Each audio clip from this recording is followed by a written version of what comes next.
দেখেছেন BGB DG কত ভালো, নির্বাচন নিয়ে কত দরদ, তার সীমান্ত নিয়ে কত উতলা। দেখেন দেখেন ভালো করে দেখেন। হ্যাঁ, ইনকে ডিজি আমরা তো চাই, তাই না? হ্যাঁ, হারাম জাদা মাদার কুত্তার বাচ্চা, তোর কুত্তির মধ্যে তারারাতে ঢুকায় তোর মাম্মা হাসিনার কাছে পাঠিয়ে দেবো বান্দির বাচ্চা। কেন গালি দিচ্ছি? হ্যাঁ, দেখেন জুলাই আগস্টে আমাদের দেশ বিরোধী করছিল, পত্রিকাতে আসিছে। ভিডিও দেখবেন, ভিডিও দেখেন, এডিটর সাহেব ভিডিও দেখা দেন, দেখেন। আমরা মাননীয় প্রধানমন্ত্রীর নির্দেশে এই সরকারের গুরুত্বপূর্ণ স্থাপনা বিজিবি গতকাল অভিযানের মাধ্যমে পুনরুদ্ধার করেছে এবং এই সন্ত্রাসী এবং উগ্রবাদী যারা সন্ত্রাসী গোষ্ঠী ছিল তাদেরকে হটিয়ে দিতে সক্ষম হয়েছে। তো বর্তমানে আপনারা দেখতে পাচ্ছেন তারপরও আশেপাশে কিছু দূরত্বে তারা ক্রমাগত ঢিল ছুটছে, দল বাঁধছে, পুনরায় আবার এই বিটিভি ভবন আক্রমণ করার চেষ্টা করছে। সেটা আমরা এখন বিজিবি কালকে থেকে দখল করে এখানেই আছে, তার সাথে পুলিশ এবং র্যাবও যুক্ত হয়েছে। তো সব মিলিয়ে এই জায়গার এই স্থানের কোনো ধরনের জন্য আর অসুবিধা না হয় সেজন্য আমরা বদ্ধপরিকর। দেখেছেন এই ব্যাংচত্রে প্রফেসর ইউনূস এখনো বিজিবি ডিজি করে রেখে দিচ্ছে। কেন দিছে জানেন? উই তো আর্মির ধন বড়, এতই বড় যে নিজের নিজেই মারবার পারে, আর কাউরে লাগে না। পুলিশের আইজি যদি বদলানো যায় তাহলে বিজেপি ডিজি কেন থাকবি? ওই ইলেকশন করবি, ওই অন্তর্ঘাত করবি, ও প্রধানমন্ত্রী কাটাল রানীর নির্দেশনায় করবি। এডিটর সাহেব দেন জাউরা সিল মেরে দেন, আরেটা দেন আরেটা মারেন। আর সামনে থাকলে চালা মুখ ফাটে দিলাম নি, একেবারে নাক মুখ ফাটে দিলাম নি। হারাম জাদা এ জাউরা শোন। দাঁড়ান এডিটর সাহেব, ওক বাম্বু দেওয়া এখনো শেষ হয়নি, স্ক্রিনে রাখেন। দেখে দেখে গালি না দিলে জোশ আসে না শৈলে। এই এখন কবু অর্ডার দিছে তাই করেছি, তাই না? তোর অর্ডারের মধ্যে কি লিখে দিয়েছিল দেশবিরোধী ষড়যন্ত্র? ওটা কছু তো নিজের কুরকুরে নিত কছু তো। হাসিনা না পড়লে যে মুটা আজিজের মতো বিজিবি থেকে আর্মি চিফ জান বেনে দেয়, সেই জন্য কইছিল। কর্নেল রেদওয়ান ছিল না বিজিবি থেকে, সাবমেশিন গান দিয়ে গুলি করেছিল ছাত্র জনতার উপরে, সেটা তো ওর কমান্ডেই হয়েছে। উক্কান ৫ লাথি দিয়ে আর্মি ফেরত পাঠানো হয় নাই। 11 মাসের বেশি হয়েছে, প্রায় 1 বছর হয়ে গেছে। তো ইমরুজ স্যার, আপনার যদি সব উপদেষ্টাদের কয়া দেওয়া লাগে কি করা লাগবে, তাহলে কেমনে হবে? ও বাল রাখিছেন কেন? ওটি ও বিজেপি থেকে না সরাইলে ওর গোষ্ঠী শুদ্ধ তাল গাছে তুলবো আমি, কয়া দিলাম। পরে আবার কয়েন না, আমি ওয়ার্নিং দেই নাই। যাই হোক, গরম দিয়া শুরু করে এখন এনা নরমে আসি, একাডেমিক আলাপে আসি। এনা সুশীল সাজি, সুশীল না হইলে তো আপনারা আবার দাম দেন না। হ্যাঁ সাজমো, হ্যাঁ দিছে, পারমিশন দিছে। সবাই আসেন আজকাল আলাপে, আমাদের সুশীলদের রাষ্ট্র বুঝা নিয়ে আসেন, আমরা একটু আলাপ করি। হ্যাঁ, আল্লাহর নামে শুরু করি। বাংলাদেশে এক অদ্ভুত ব্যবস্থা, সবাই কোশিশ করেছে প্রাইম মিনিস্টারের ক্ষমতা কেমনে কমানো যায়। বিএনপি কইছে ব্যক্তি কিংবা প্রতিষ্ঠানকে অধিক ক্ষমতা দিলে যেমন ফাঁসিবাদ কায়েম হয়, তেমনি নির্বাচিত সরকার এবং সংসদকে ক্ষমতাহীন করলে রাষ্ট্র দুর্বল, ভঙ্গুর, অকার্যকর হয়। অতি মূল্যবান কথা কইছেন। কিন্তু আমি মাঝে মাঝে ভাবি কি জানেন, এই লোকগুলি একদিন ধরে রাজনীতি করেছে, আর কিছু করেন না, কিন্তু খালি রাজনীতি।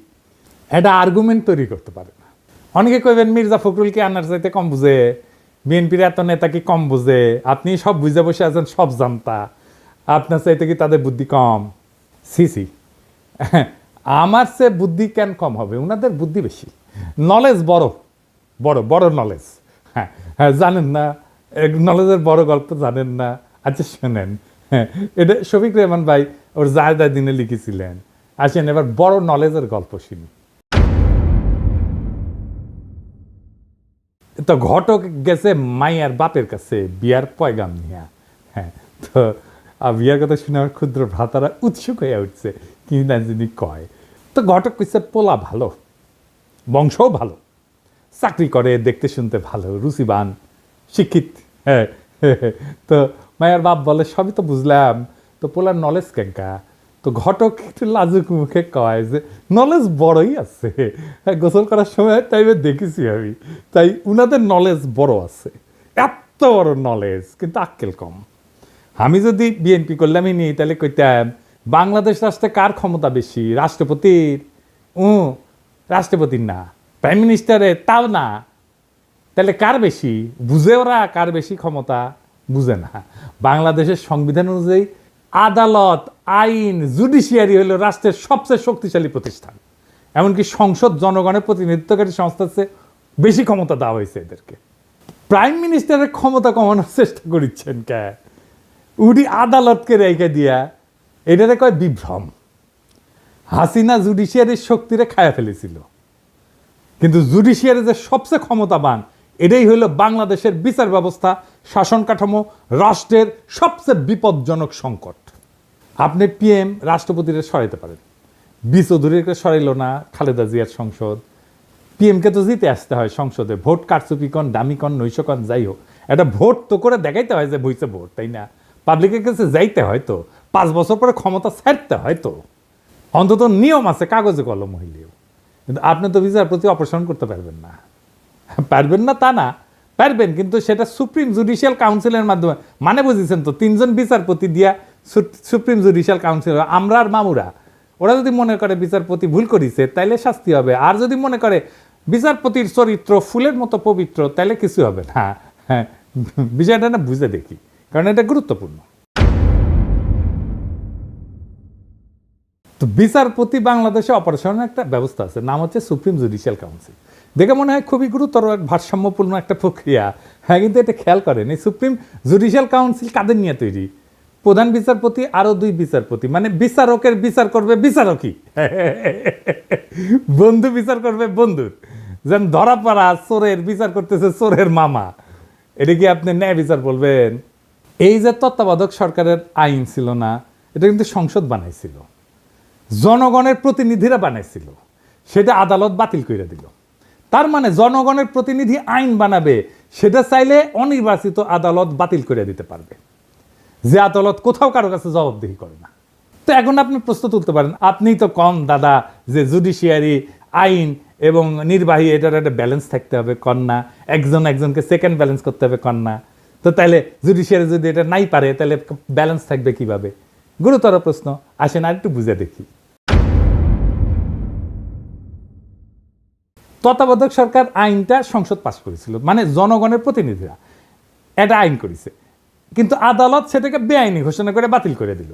এই প্রক্রিয়া আদালত নিজেই হয়ে ওঠে সর্বোচ্চ ক্ষমতাধর, অথচ সে আদালত সরাসরি জনগণের কাছে জবাবদিহি করে না। এখানে একটা গণতান্ত্রিক দ্বন্দ্ব সৃষ্টি হয়, সংসদ বনাম আদালত, কার হাতে তাহলে চূড়ান্ত কর্তৃত্ব? এতে গুরুত্বপূর্ণ একটা রাষ্ট্রীয় প্রশ্ন, দার্শনিক প্রশ্ন, রাষ্ট্রনৈতিক প্রশ্ন। ধরেন ইসলামে, এটা একটু বোঝার জন্য যে আসলে কার হাতে চূড়ান্ত ক্ষমতা, এটা বোঝার জন্য আমি একটু ইসলামী ধারণার একটা ব্যাখ্যা নিয়ে আসি। ধরেন ইসলামে আপনি আল্লাহ তাআলার কোনো শরীক কল্পনা করতে পারবেন না, আল্লাহ ছাড়া কোনো উপাস্য নাই, লা ইলাহা ইল্লাল্লাহু মুহাম্মাদুর রাসূলুল্লাহ, হযরত মুহাম্মদ সাল্লাল্লাহু আলাইহি ওয়াসাল্লাম তার প্রেরিত নবী, আল্লাহর কোনো শরীক নাই এবং হযরত মুহাম্মদ উনার প্রেরিত নবী। এই ফান্ডামেন্টালটা না মানলে আপনি মুসলমান না। আপনাকে ইসলামের দরজা অতিক্রম করার সময় এই কলেমা উচ্চারণ করতে হবে। ঠিক সেইভাবে রাষ্ট্রের বেসিক ধারণা হচ্ছে জনগণ রাষ্ট্রের মালিক, এইটা আগে আপনাকে বুঝতে হবে। তার ক্ষমতা সার্বভৌম, গণ অভিপ্রায়, জনগণের আকাঙ্ক্ষা, এটা সর্বোচ্চ আইন। গণতন্ত্রে আইন বানানোর অধিকার কেবলমাত্র নির্বাচিত প্রতিনিধিদের। আইন প্রণয়নের সাংবিধানিক ক্ষমতা সংসদের হাতে, কারণ তারা জনগণের সরাসরি ভোটে নির্বাচিত, তারাই জনগণকে প্রতিনিধিত্ব করে, তারাই জনগণের ভয়েস। আর বিচার বিভাগ নির্বাচন প্রক্রিয়া অংশগ্রহণ করে না, তাই তারা প্রতিনিধিত্বশীল না। অপ্রতিনিধিত্বশীল আদালত কি প্রতিনিধিত্বশীল সংসদের সিদ্ধান্ত বাতিল করতে পারে? এটা গণতান্ত্রিক অসাম্য তৈরি করে। আদালতের এই ক্ষমতা মানে আইনসভা বা সংসদের আইনকে চ্যালেঞ্জ করার অধিকার সাংবিধানিক হইলেও সেটা একটা সীমা আছে। আদালতের কাজ হইল আইন সংবিধান বিরোধী কিনা সেটা যাচাই করা, এটাকে বলা হয় জুডিশিয়াল রিভিউ। কিন্তু আদালত সংবিধান নিজেই ব্যাখ্যা দিয়া এমনভাবে পরিবর্তন করতে থাকে যেটা জনগণের ইচ্ছা অভিপ্রায়ের বিরুদ্ধে যায়। তাইলে আদালত নিজেই একটা স্বৈর শাসন হয়ে ওঠে, জবাবদিহিতাবিহীন শাসক শ্রেণী হয়ে ওঠে, আনঅ্যাকাউন্টেবল রুলিং ক্লাস হয়ে ওঠে। আদালত তখন গণতন্ত্রের অভিভাবক না, বরং গণতন্ত্রের বাধা হয়ে ওঠে। বাংলাদেশে সেটাই হয়েছে। আদালতের ক্ষমতা সীমাহীন হইলে ব্যালেন্স অফ পাওয়ার ভেঙে পড়ে। যদি আদালত চায় তাহলে সংসদে যে কোনো আইন বাতিল করে দিতে পারে। তাহলে কে বেশি ক্ষমতাবান, সংসদ না আদালত? আদালত। আবার সংসদ আদালতের বিচারপতিকে অপসারণ করতে পারে না, বুঝছেন? তাহলে এখানে সেকেন্ড ব্যালেন্সের কোনো ব্যাকরণ তো কার্যকর থাকে না। অর্থাৎ আদালত নিজেই একটা অদৃশ্য স্বৈরতন্ত্রের রূপ ধারণ করে।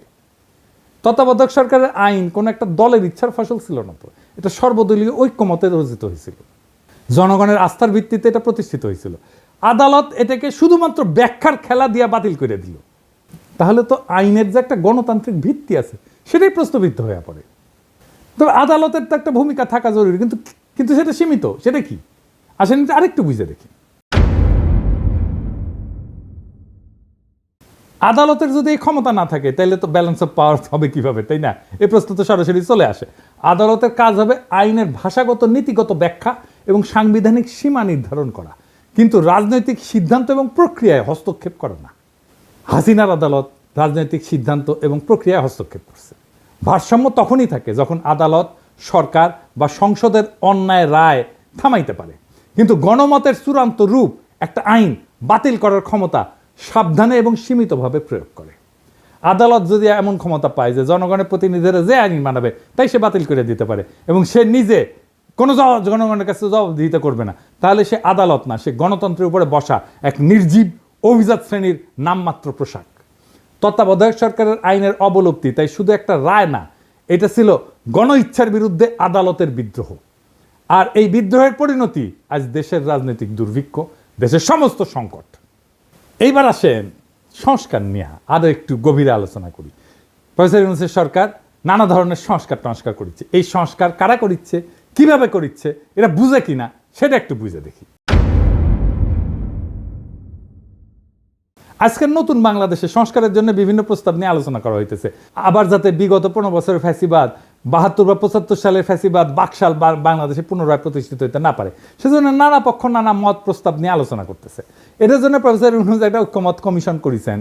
সেটার সদস্য হচ্ছে আলী রিয়াজ, বদিউল আলম মজুমদার আর ইফতেখারুজ্জামান, তিনটা মাল, প্রথম আলোর মার্কা মারাল স্পেন্সার। এরা কি ধরনের প্রস্তাব দিতে পারে সেটা না বললেও চলে। হ্যাঁ, ইফতেখারুজ্জামানকে আমি বাম্বু দিছিলাম না, একবার দিছিলাম না, মনে আছে না? হ্যাঁ, ওরা এনে বসায় দিচ্ছে প্রফেসর ইউনূস। প্রথম আলো এইসব সুশীল প্রগতিশীল মালদের দিয়া 111-এর পরে সংস্কার করাইতে গেছিল। তখনকার ভারতের দালাল মঈনুদ্দিন ফখরুদ্দিন সরকার একই সুশীল প্রগতিশীলদের টোটকা প্রস্তাব দিয়া অধ্যাদেশ জারি কইরা বিভিন্ন সংস্কার করছিল, যার প্রত্যক্ষ পরিণতি হচ্ছে হাসিনার ফ্যাসিবাদ। এক বেল তলাতে এই ন্যাড়া বুদ্ধিজীবী সুশীল এই জাতিকে কয়বার নিয়ে যাবে? 74-এর বাকশালী সংবিধান, হাসিনার ফ্যাসিজম, এসব তো আসমান থেকে নেমে আসে নাই। বারবার একই মার্কা মারা সব দালাল লেসপেন্সার, বুদ্ধিহীন মূর্খ কামাল হোসেন, রেহমান সোবহান, ইফতেখারুজ্জামান, মতি, মাহফুজ এদের টোটকা জাতিকে গিলায় বারবার আওয়ামী ফ্যাসিজম প্রতিষ্ঠার সুযোগ করে দেওয়া হইতেছে। এবারও সে একই চক্রান্ত হইতেছে, আর জাতি সে সমস্ত খেয়াল না করে বসে বসে আঙুল চুষিচ্ছে। আলী রিয়াজের আক্কেল জ্ঞানের নমুনা দেখেন।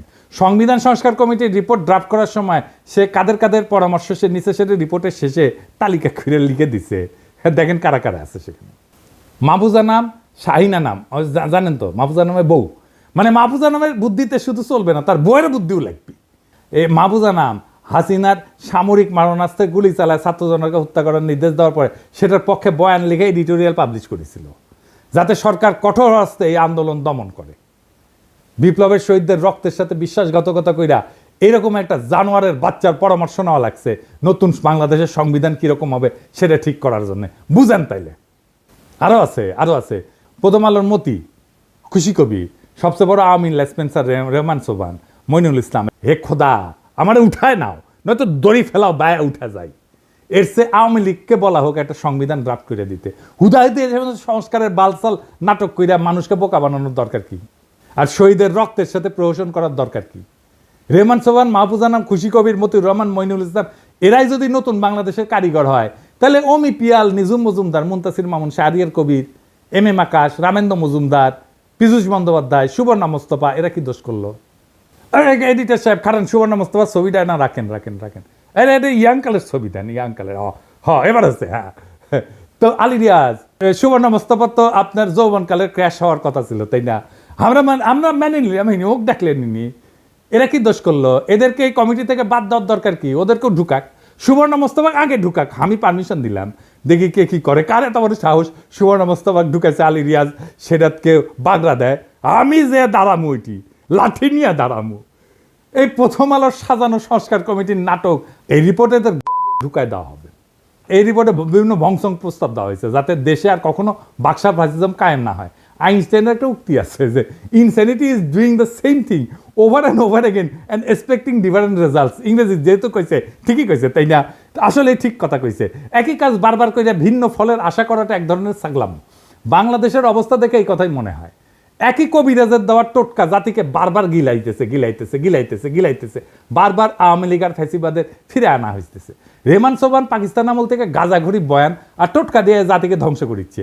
উই কলে পিএইচডিও করতে পারে নাই, কেমব্রিজে গেছিল, এমএ কইরা ফিরে আসিছে। হ্যাঁ, তা হ্যাডেমা কুলায় নাই। তাও এই হারামজাদার প্রতি সুশীলদের পীড়িতের ঘাটতির কোনো কমতি নাই। পয়সার বন্ধু মানুষ এই আরামজাদা রেহমান সোবান ছিল ইন্ডিয়াকে ট্রানজিট দেওয়ার ব্যাপারে 1 নাম্বার উকিল। এই রেহমান সোবান কইছিল ট্রানজিট নিয়ে যে বিতর্ক সেটা অশিক্ষিত বিতর্ক। এই হারামজাদা তুই শিক্ষিত, তুই পড়াশোনা করছিস কতটুকু? শালা পিএইচডি তো করতে পারিস নাই, এমএ করে ফিরে আসিস সরকারি স্কলারশিপে যায়, বেশি বেশি বাতেলা জানিস, তারপরে এদের ঘুষ হয় না। আজকার বেশি মুখ খারাপ করলাম না, নাকি করে ফেলছি অলরেডি বেশি জানি না, বুঝছাও, মানে অভ্যাস হয়ে গেছে তো আমার মুখই খারাপ। আজকে আবার একটু আলোচনা করব বাংলাদেশে কেন বারবার আওয়ামী ফ্যাসিবাদের উত্থান ঘটে। আসেন এটা আরেকবার একটু বুঝে দেখি। আগের এপিসোডে আলাপ করেছিলাম, আরেকবার একটু বুঝে দেখি। একটা রাষ্ট্রের 3টা অঙ্গ থাকে, একটা এক্সিকিউটিভ, লেজিসলেটিভ আর জুডিশিয়ারি। এই 3টা অঙ্গের সমন্বয়ে একটা রাষ্ট্র গড়ে ওঠে। এই লেজিসলেটিভ বা আইনসভা দেশে কি আইন হবে সেটা নির্ধারণ করে। এক্সিকিউটিভ সেই আইন অনুযায়ী দৈনন্দিন কাজকর্ম চালায় এবং পলিসি নির্ধারণ করে। তবে একটা রাষ্ট্রের সর্বোচ্চ পলিসি নির্ধারণ করে আইনসভা বা পার্লামেন্ট। কারণ এক্সিকিউটিভ আইনসভার পাশ করা আইন দিয়া চালাইতে বাধ্য, দেশ চালাইতে। এক্সিকিউটিভ কখনোই নিজে আইন বানাইতে পারে না, এমনকি কোনো সভ্য দেশে আদালত বা জুডিশিয়ারিও আইন বানাইতে পারে না, বা পারার কথা না। আদালতের বিচারকেরা যদি নিজেরাই আইন বানায় সেটাকে রাষ্ট্রবিজ্ঞানের ভাষায় বলা হয় জুডিশিয়াল অ্যাক্টিভিজম। এই জুডিশিয়ারি কাজ হইতেছে এক্সিকিউটিভ যাতে নিজের এখতিয়ার বা জুরিসডিকশনের অতিক্রম করিয়া অর্ডার জারি করতে না পারে সেটা দেখা। এর সাথে দেশে আইনসভা দিয়ে পাশ করা আইনের উপরে ভিত্তি করে বিভিন্ন কেসে সেই আইন অনুযায়ী রুলিং দেওয়া, আর দেশের সেই আইন অনুযায়ী ফৌজদারি এবং দেওয়ানি বিভিন্ন মামলার কার্যক্রম পরিচালিত করা, এটাই হইতেছে জুডিশিয়ারির কাজ। এখন আওয়ামী লীগ বিগত 15 বছর দেশে ফ্যাসিজম আদালতের মাধ্যমে কিন্তু প্রতিষ্ঠা করেছে, এটা মাহমুদুর রহমান কিন্তু বলে। খাইলকের মতো দালাল প্রধান বিচারপতি দিয়ে হাসিনা নিজের ইচ্ছা মতো যা খুশি রুলিং জারি করায়, আওয়ামী লীগের সমালোচনা করা, যাকে তাকে আদালত অবমাননার মামলা দেওয়া। এদেশে আদালত এখন ঠিক কী কাজ করে তা বোঝার জন্য আইন পড়তে হয় না, পত্রিকার ফেসবুক স্ক্রল করলেই চলে। মানুষ ভাবে আদালত বিচার করে না, ভাই এই আদালত ইতিহাস লেখে, এই আদালত পোস্টার বানায়, কবিতা লেখে, স্লোগান বানায়, পাঠ্য বই সম্পাদনা করে, ক্রিকেট টিম নির্বাচনে মত দেয়, আদালত রুল দেয় 15ই আগস্ট হইবে শোক দিবস, 7ই মার্চ হইবে জাতীয় ঐতিহ্য, জয় বাংলা হইবে জাতীয় স্লোগান, স্বাধীনতার ঘোষক হইবে শেখ মুজিব।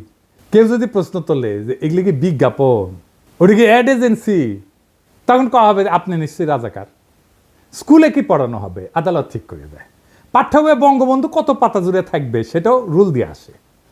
বিশ্ববিদ্যালয়ের নাম কি হবে, গার্ডেনের নাম কি হবে, হাসপাতালের নাম কি হবে, সব জায়গায় আদালতের নাক ঢুকে। এমনই একটা আদালত। আর এই আদালতের বিচারপতি আমাদের সাথে পলিটিক্স করেছিল। ওই কইছিল যে আমরা শপথবদ্ধ রাজনীতিবিদ, ওই কইছিল এ না ওর ভাই আবার এমপি ছিল আওয়ামী লীগের।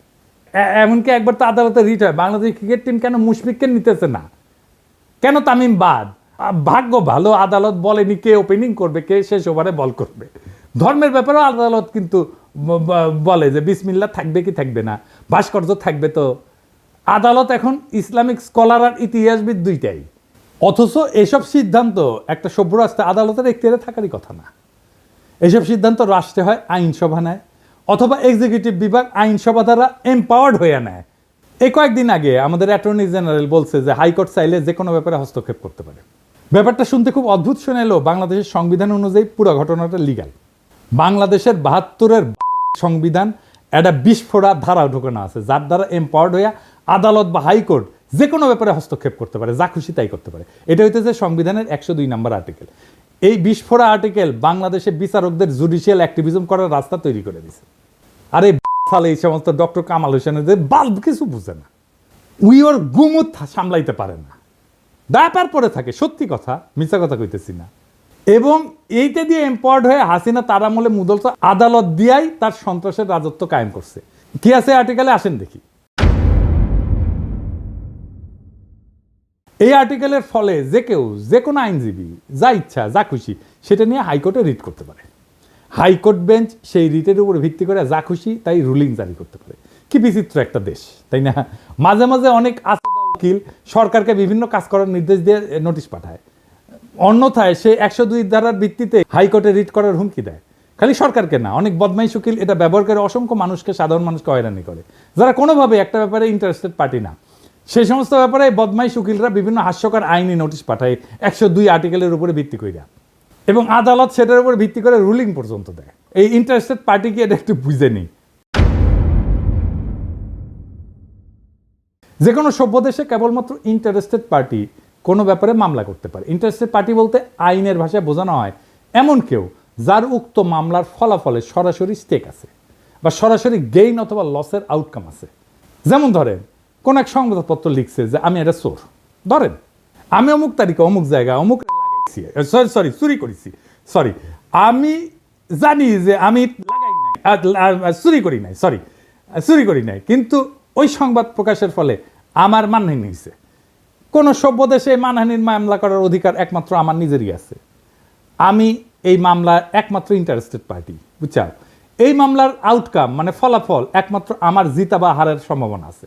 এখন যদি কুমিল্লার মোকলেস মোল্লা অথবা গোপালগঞ্জের উকিল হরিদাস পাল আদালতে গিয়ে মামলা করে যে অমুকের মানহানি অমুক করিছে, অথবা অমুকের বিরুদ্ধে এত টাকা ক্ষতিপূরণ দাবি করে আমি মামলা করেছি, ব্যাপারটা যে কত বড় হাস্যকর হয়ে উঠবে সেটা আর বলার অপেক্ষা রাখে না। আমার নামে এরকম মামলা করেছে, আমি নাকি হাসিনা শেখ মুজিবের অপমান করেছি, তার ভাবমূর্তি ক্ষুণ্ণ করেছি, কে সিলেট একটা মামলা করেছে, গোপালগঞ্জে একটা মামলা করেছে, কতগুলো। আমাকে সেদিন জিজ্ঞাসতেছে ঢাকার ডিসি যে দাদা আপনার নামে কি কি মামলা আছে? আমি বললাম আমি নিজেই জানি না রে ভাই, মাঝে মাঝে শুনেছি এই জায়গায় এই জায়গায় এই জায়গায় এই জায়গায় মামলা আছে। কতগুলো মামলা আছে আমি গোনা বাদ দিছি। এরকম হাজার হাজার ঘটনা ঘটছে, মামলা হয়েছে, জেল পর্যন্ত হয়েছে, সেসব মামলার উপরে ভিত্তি করে। সত্যিই ছেলে কাজ, কি বিচিত্র এই দেশ। অথচ এই ব্যাপারে সংস্কার করার কথা নিয়ে কোনো কেউ প্রপোজাল দেয় না। কারণ সব জায়গায় বলা হইতেছে দেশে এক্সিকিউটিভ, লেজিসলেটিভ, জুডিশিয়ারির মধ্যে একটা ক্ষমতার ভারসাম্য আনা লাগবে। কিভাবে লাগবে সে ব্যাপারে সংস্কার কমিশনের রিপোর্টে অনেক ভংসুং প্রস্তাব আছে। যেমন ধরেন কইছে হাইকোর্টের শাখা বাড়ানো লাগবে। তো হাইকোর্টের শাখা বাড়াইলে কিভাবে ভারসাম্য আসবে সেটার কোনো ব্যাখ্যা নাই। হাসিনার আমলে আদালত প্রত্যেকটা ব্যাপারে নাক গলায় হাসিনার ত্রাসের রাজত্ব কায়েম করতে সাহায্য করছে। কালামানিক সব জায়গায় নাক গলানোর বার এমনই বাড়ছিল যে লিগের স্পিকার আব্দুল হামিদ পর্যন্ত সেটাতে বিরক্ত হয়ে বলছিল বেশি বাড়াবাড়ি করলে জনগণ আদালতের বিরুদ্ধে উঠে দাঁড়াইতে পারে। এমনকি খালি এক্সিকিউটিভের ব্যাপারে নাক গলানো না, বিভিন্ন সময় দেশে কি আইন হওয়া উচিত কি হওয়া উচিত না সেটা পর্যন্ত আদেশ জারি করেছে। সংবিধানের স্পষ্ট লেখা থাকতে হবে আদালত বা জুডিশিয়ারি কোনোভাবে জুডিশিয়াল অ্যাক্টিভিজম করতে পারবে না। তারা কেবলমাত্র দেশে বিদ্যমান আইনের উপর ভিত্তি করে রায় দিতে পারবে। জনগণের যদি কোনো আইন পছন্দ না হয় অথবা কোনো আইন বানানোর ইচ্ছা হয় তাদেরকে তাদের এমপির সাথে কথা বলে সেই বিল সংসদে আনার ব্যবস্থা করতে হবে। সংসদ সদস্যদের মূল কাজ এলাকার উন্নয়ন করা না। এরা যে বলবে আমি আপনার এলাকার উন্নয়ন করে দেবো, এটা তার কাজ না, এটা কাজ পৌরসভার। পৌরসভার কাজ এমপিরে দিয়ে করায় না, তাদের মূল কাজ আইনসভার বিভিন্ন আইন নিয়ে আলোচনা করে ভোটাভুটি করে আইন বানানো। এই সাধারণ তথ্যটা দেশের অধিকাংশ মানুষ জানে না। আর একটা হাস্যকর অভ্যাস এই জাতির কাছে আছে, কিছু হলে সব কিছুতে আদালতে যায় মামলা করে দেয়। যেমন বিপ্লবের পরে আওয়ামী লীগকে নিষিদ্ধ করা লাগবে, এটা নিয়েও আদালতে মামলা করতে গেছিল পোলাপাই, আদালতে রিট করে। অথচ একটা রাষ্ট্রে এই সিদ্ধান্ত নেওয়ার অধিকার সেই রাষ্ট্রের আইনসভার, যারা ওই দলকে নিষিদ্ধ করে আইন করতে পারে অথবা সংবিধানে ওই দলকে নিষিদ্ধ করে দিতে পারে। যেমন জার্মানিতে নাজি পার্টি, ওদের আইনসভায় পাশ হওয়া নাজিদের নিয়ে করা স্পেসিফিক আইন দিয়ে নিষিদ্ধ। ইতালিতে ফ্যাসিস্ট পার্টি একদম সাংবিধানিকভাবে উল্লেখ করে নিষিদ্ধ করা হয়েছে। এইখানে আদালতে গিয়া মামলা কইরা তাদেরকে টেনে আনা এই আশায় যে তারা রায় দিবে অমুক দল নিষিদ্ধ, এটা চূড়ান্ত নির্বুদ্ধিতা। কোনো আদালত দেশের আইনসভার বা এক্সিকিউটিভের কাজ করতে পারে না। আজব চিন্তা ভাবনা সবার। এটা গেল জুডিশিয়ারির ব্যাপারে কথা। এখন আসি এক্সিকিউটিভ আর লেজিসলেটিভ মানে আইনসভার মধ্যে ব্যালেন্স অফ পাওয়ার নিয়ে। বাংলাদেশে বারবার ফ্যাসিজম তৈরি হয় কারণ দেশের সংবিধানে পার্লামেন্টারি শাসন ব্যবস্থা। এখানে আইনসভার নিয়ন্ত্রণে যেই মানুষ আর পার্টি, সে একই মানুষ আর পার্টি নির্বাচনের মাধ্যমে একবার দেশের এক্সিকিউটিভ ব্যবস্থার কর্ণধারার সর্বেসর্বা হয়ে ওঠে। যদি এক্সিকিউটিভ আর লেজিসলেটিভ নির্বাহী এবং আইন একই মানুষের অধীনে থাকে তাহলে এটি ফ্যাসিজম। এই পার্লামেন্টারি ব্যবস্থা পৃথিবীর যে সমস্ত দেশে অ্যাপ্লাই করা হয়েছে সেখানে অসংখ্যবার ভয়ঙ্কর রকমেরভাবে ব্যাকফায়ার করছে। কোথায় কোথায় করছে শুনবেন? ইউরোপেই এটা ডিজাস্টার করছে। প্রথম বিশ্বযুদ্ধের পর যখন ইউরোপে বিভিন্ন দেশে এই যে রাজতন্ত্রের পতন হয়, রিপাবলিক হয়। যেখানেই এই ব্যবস্থা সংবিধানে ঢুকানো হয়েছে সেখানেই ভয়ঙ্করভাবে ফ্যাসিজমের উত্থান হয়েছে। আমি একটা আলোচনায় করছিলাম, পার্লামেন্টারি ব্যবস্থা সেখানেই কাজ করে যেখানে একজন রাজা আছে, কিং আছে।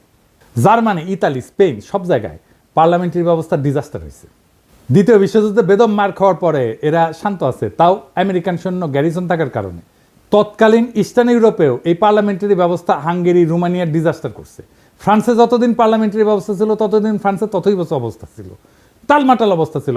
ফ্রান্সের থার্ড রিপাবলিক মানে 1870 থেকে 1940 পর্যন্ত, এই 70 বছরে কয়বার সরকার বদল হয়েছে জানেন? শুনবেন, 101 বার। গড়ে 8 মাসে একটা নতুন সরকার আসতো। এরপর ফ্রান্সের চতুর্থ রিপাবলিক 1946 থেকে 1958, এই 12 বছরে কয়টা সরকার আসছে জানেন? 21টা সরকার আসছে। এই অরাজকতার ফলে বিভিন্ন কারণে 1958 সালে চার্লস দ্য গল ফ্রান্সের নতুন সংবিধান রচনা করে এবং ফ্রান্সে প্রেসিডেন্সিয়াল সরকার ব্যবস্থা রূপান্তরিত হয়। এখন কিন্তু এটা পঞ্চম ফ্রেঞ্চ রিপাবলিক। একটা রাষ্ট্রে যদি এক্সিকিউটিভ আর আইনসভা একই নির্বাচন দিয়ে নির্বাচিত হয় তাহলে সেটা ইউরোপে যেখানে ইনস্টিটিউশন অনেক স্ট্রং সেখানেই ভয়াবহ ডিজাস্টার করে। বাংলাদেশের মতো তৃতীয় বিশ্বের দেশ তো একটা ডিজাস্টার করবেই, এটাই স্বাভাবিক। আপনারা বসে বসে চায় চায় দেখবেন আলী রিয়াজরা যে করতেছে, দেখবেন 20 বছর পরে কি হয়। তখন আলী রিয়াজ দেখেন কি বলে, এটা একদম ডিজাস্টার করবে। ওরা বেশি বুঝে এই সমস্ত গুলোকে টেনে। এরা রাষ্ট্র বোঝে না, রিপাবলিক বোঝে না, কিচ্ছু বোঝে না। আলী রিয়াজও বুঝে না, মনে করে ভাব দেখায় বুঝে, কিছুই বুঝে না। আচ্ছা দেখেন, আপনারা তো জানেন আমার তো কিছু সামান্য হইলে একটু ধারণা আছে, তাই না? আমার সাথে আলাপ করেছে, করেনি, আলাপ করবে না আমার সাথে, কারণ জানে আমার সাথে আলাপ করতে আসলে 5 মিনিট টিকবে না এগুলো। এই কারণে বাংলাদেশের নতুন সংবিধানে এক্সিকিউটিভ নির্বাচন আলাদাভাবে হইতে হবে। দেশে এক্সিকিউটিভদের প্রধান হচ্ছে রাষ্ট্রপতি। রাষ্ট্রপতি নিজেই সরাসরি জনগণের ভোটে নির্বাচিত হয়ে আসবে। রাষ্ট্রপতি নিজেই এক্সিকিউটিভ, ডে টু ডে প্রশাসন আর পলিসি নির্ধারণ করবে। এর জন্য উনি একটা ক্যাবিনেট নিয়োগ দেবে বিভিন্ন এক্সিকিউটিভ ডিপার্টমেন্ট চালানোর জন্য। সব সিদ্ধান্ত রাষ্ট্রপতি নিজেই নেবে, কোনো প্রধানমন্ত্রী থাকবে না। রাষ্ট্রপতির মেয়াদ 4 বছর বা 5 বছর হবে, কিন্তু এক্সিকিউটিভ হিসেবে রাষ্ট্রপতি কোনো আইন বানাইতে পারবে না এবং উনার সমস্ত অর্ডার সিদ্ধান্ত বিদ্যমান আইনের মধ্যে থাকতে হবে। রাষ্ট্রপতি কোনো অধ্যাদেশ জারি করে আইনসভার কাজ নিজে করতে পারবে না। রাষ্ট্রপতি খালি দেশে বিদ্যমান আইনের বাস্তবায়ন করে একটা এক্সিকিউটিভ কাজ চালাইতে পারবে। দেশে কোনো আইনের দরকার হলে, আইন বাতিল করতে হলে আইনসভার মিটিং ডাকতে হবে এবং সেখানে কেবলমাত্র আইনসভার সদস্যরা ভোট দিয়া কোনো সিদ্ধান্তে আসবে। এই সংসদের সদস্যরা সম্পূর্ণ আলাদা নির্বাচনে আলাদাভাবে জনগণের সরাসরি ভোটে নির্বাচিত হবে। দেশে যখন এক্সিকিউটিভ আর লেজিসলেটিভ মানে নির্বাহী এবং আইন এইভাবে সম্পূর্ণ সেপারেট হয়ে যাবে, তখন কেবল দেশে ফ্যাসিজমের উত্থান ঠেকানো যাবে। দেশের বাজেট আইনসভা পাশ করবে এবং পার্লামেন্ট রাষ্ট্রপতিকে যেই বাজেট দিবে, রাষ্ট্রপতি সেই বাজেট দিয়ে ওই অর্থ বছরের ব্যয়ভার বহন করবে। এখন সরকার বা এক্সিকিউটিভ চাইলে বা প্রাইম মিনিস্টার চাইলে যে কোনো মানুষের উপরে চাপাই দিতে পারে কর, কারণ এক্সিকিউটিভ আর আইনসভা একই জিনিস। তো রাষ্ট্রের 2টা বিভাগ যদি একই হয় তাহলে এটাই তো ফ্যাসিজম আর স্বৈরাচার। এই সমস্ত সুশীলদের মাথায় ঢুকিচ্ছে না, আমি এটা বুঝি না। প্রেসিডেন্সিয়াল ব্যবস্থাতে রাষ্ট্রপতি চাইলেই কর বাড়াইতে বা কমাইতে পারবে না এবং ক্ষমতা সম্পূর্ণভাবে আইনসভার উপরে ন্যস্ত থাকবে। কিন্তু প্রাইম মিনিস্টার হাসিনা পারে। আইনসভার কাজ হবে আইন নিয়ে। রাষ্ট্রপতির মেয়াদের মাঝখানে আইনসভার একটা নির্বাচন থাকা লাগবে, মিড টার্মের মতো, যাতে জনগণ তাদের মতামত প্রকাশ করতে পারে রাষ্ট্রপতির টার্মের মাঝখানে। এই জন্যেই আইনসভার একটা সদস্যের মেয়াদ হবে 2 থেকে 2.5 বছরের মতো। সংবিধানে কোনো 70 অনুচ্ছেদ থাকবে না, কারণ যেহেতু রাষ্ট্রপতি আলাদাভাবে নির্বাচিত এবং মেয়াদ নির্দিষ্ট, আইনসভায় দল বদল কইরা অথবা দলের বিপক্ষে ভোট দিয়া সরকার ফেলায় দেওয়ার কোনো প্রশ্নই আসতেছে না। প্রত্যেকটা সদস্য নিজের বিচার বুদ্ধির উপরে ভিত্তি কইরা কোনো বিলে ভোট দিবে। রাষ্ট্রপতি যদি নিজের ইমেজ আর যোগ্যতায় একবার নির্বাচিত হয়ে আসে এবং তাহলে রাষ্ট্রের এক পক্ষের আর এক পক্ষের পাঁচ আটার কোনো প্রশ্নই ওঠে না। সুপ্পু যেরকম হাসিনা কদমবুসি করতো সেটা আর হবে না। গত 3 মাস ধরে মাননীয় প্রধানমন্ত্রীকে সালাম করতে গেলে উনি আমার সালাম নিতেন না। তা আমি দেখতাম যে ওনার চরণের ধুলো আমি পাই না। আমার মিশ্র প্রতিক্রিয়া হচ্ছিল যে উনি কেন আমার সালাম নেন না, না থাক থাক বলে। এটাই বিএনপি আর জিয়াউর রহমানের আসল অরিজিনাল ভিশন। জিয়াউর রহমান আলাদাভাবে রাষ্ট্রপতি নির্বাচনে ওসমানীকে হারায় নির্বাচিত হয়েছিলেন।